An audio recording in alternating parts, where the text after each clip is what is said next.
পিরোজপুরের নাজিরপুরে অসময়ে তরমুজ চাষ করে সফল সোহেল নামে এক কৃষক।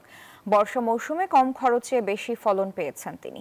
বাজারে চাহিদা থাকায় এ চাষাবাদ তাকে এনে দিয়েছে অর্থনৈতিক সচ্ছলতা, আর এতে আগ্রহী হয়ে উঠছেন আশপাশের অনেক কৃষকও। গোলাম মুস্তফার তথ্যচিত্রে ডেস্ক রিপোর্ট। বাঁশের মাচায় ঝুলছে অসংখ্য ছোট বড় তরমুজ।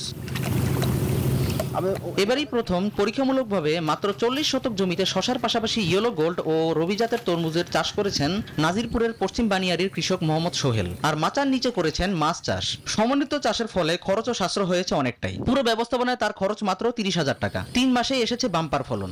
বাজারে খুব চাহিদা আছে, মানুষও খুব খায়, ভালো মিষ্টি ও সুস্বাদু।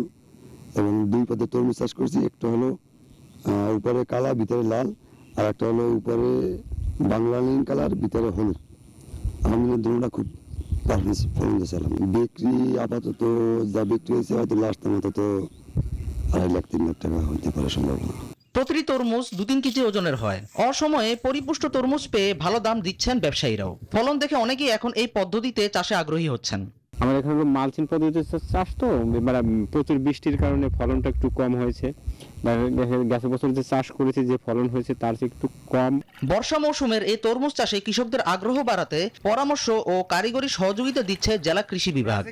এই অফ সিজনে আমরা তেমনি ভাবে কৃষকদেরকে বিচ্ছিন্নভাবে উদ্বুদ্ধ করে যাচ্ছি যে কিভাবে অফ সিজন যে তরমুজটি রয়েছে এবং রক মেলন রয়েছে সেগুলোর চাষ কিভাবে সম্প্রসারণ করা যায়। কিছু বিচ্ছিন্নভাবে আমাদের কিছু উদ্যোক্তা তৈরি হয়েছে, তাদেরকে আমরা কারিগরি সহযোগিতা প্রদান করছি এবং তারা ধাপে ধাপে এই অফ সিজন তরমুজটিকে আমাদের পিরোজপুরের জনপ্রিয়তা দিন দিন পাচ্ছে এবং আশা করছি ভবিষ্যতে এই অফ সিজন তরমুজটি আমাদের এই অঞ্চলের মানুষের পুষ্টি চাহিদা পূরণ করবে। স্থানীয় বাজারে এখন তরমুজের চাহিদা বেশি, কারণ এটি গ্রীষ্মকালীন ফল হলেও পাওয়া যাচ্ছে বর্ষাকালে। এমন সাফল্য আশেপাশের কৃষকদের মাঝেও এনে দিয়েছে নতুন সম্ভাবনার আলো।